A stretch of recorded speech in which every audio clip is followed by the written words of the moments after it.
наука и армия – это две параллельно идущие линии. Глеб Муравьев еще в институте понял, наука – его призвание. Также посчитали и в военкомате. Сегодня он отправляется служить в научную роту в Санкт-Петербург. Говорит, есть мысли после срочной службы продолжить военную карьеру. Служить Родине – это очень важно, потому что здесь мои родные, и я точно знаю, мои научные разработки помогут защитить близких.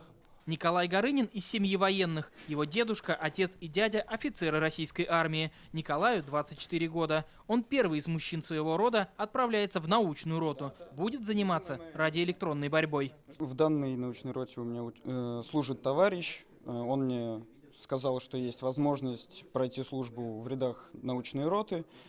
Меня такая возможность заинтересовала. Я подумал, почему бы и нет. Возможно, мои знания могут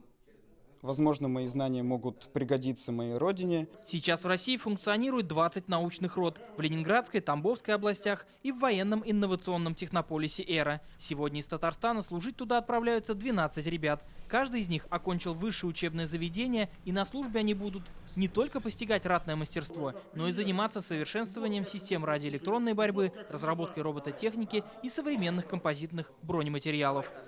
Сложнейшая задача. И, конечно, эта задача главная при выполнении обязанностей военной службы в течение года.